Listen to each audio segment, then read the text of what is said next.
How to voice a Leslie A-200. Now, a quick technical note here.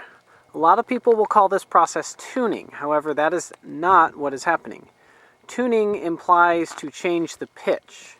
Now, an air horn is just like a brass instrument, or any other instrument for that matter. In order to change the pitch, you have to change either the length or the internal diameter. Adjusting the back cap does neither of those things. What it does do is change the pressure at which the horn speaks. So the correct terminology here is voicing. So this video is a demonstration of how to voice a Leslie A-200. Step one in this process is make sure all your maintenance needs are taken care of first. So you'll notice that horn is nice and clean inside. There isn't a bunch of sticky old grease in there. All the surfaces inside are free of burrs or dents or defects. Same with the back cap. And the diaphragm itself is also nice and clean. Step two is make sure you have the right tools. So this is what I'm going to use to turn the back cap. This is an old M-horn spanner wrench. It was pretty cheaply made, so it doesn't work for M's, but it does work well on these back caps, just like that. Now, a hammer is not one of the tools that you use for doing this job. As you can see, this lug was hammered on. It's nice and bent. If we look inside, right there, got a nice crack inside the back cap. Yeah, don't hammer on your back caps. That's a great way to break stuff.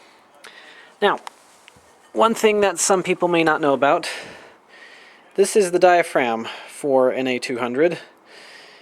And you'll notice it's made out of this Bakelite type plastic here. Now, some of the later diaphragms started receiving this rubber coating on the surface that faces the nozzle.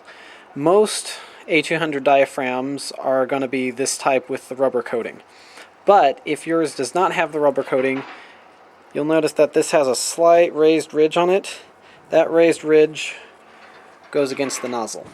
If you do have one that has the rubber coating, just put it in there with the rubber facing the nozzle. Anti-seize is very, very important. Do not assemble these things dry. I've got the insides of the threads and the smooth surface above all gooped up with anti-seize. Hard to tell because it's bright and sunny. Got the diaphragm placed in there. And now we're ready to install the back cap.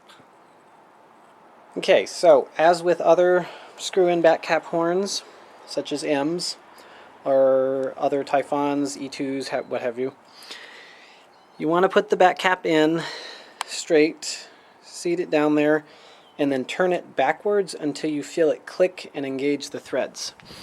So, this is the threads are engaged and this thing is tightening.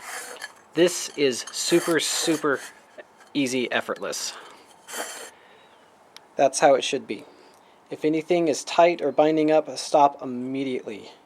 Nobody wants to seize back cap. If you seize your back cap, you're gonna have a bad day. So the setup of what you need is fairly simple. All you need is a sturdy base to mount the horn to. You need the proper tool with which to turn the back cap. Hand tightening, you can only get so far. After that, you need some sort of torque. You need an air supply, obviously. And what I find super helpful is a ball valve. Now the reason for this is in order to voice an A-200 or any other horn that has an adjustable back cap, you need to introduce air into it at a reduced pressure, about 30 to 40 to 50 psi, and adjust the back cap with pressure applied.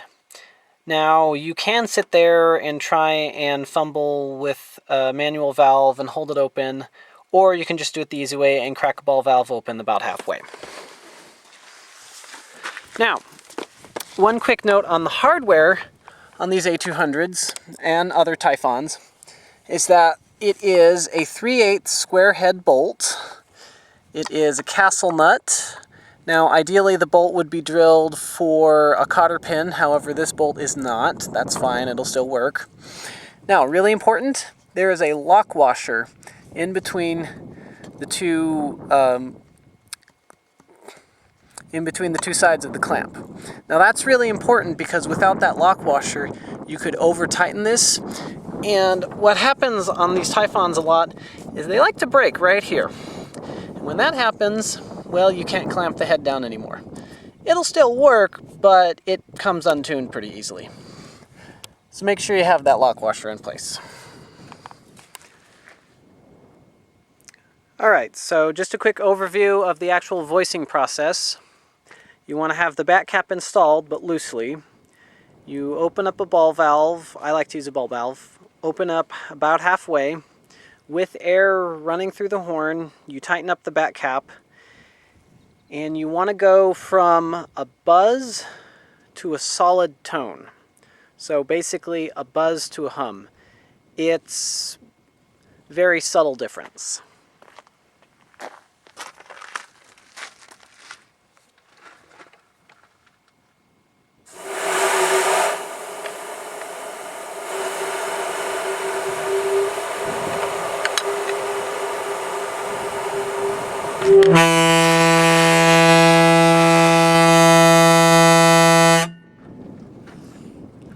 Well, that was a little dramatic.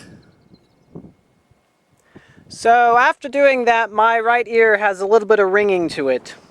Probably should have worn ear protection for that. Let that be a lesson to everyone else.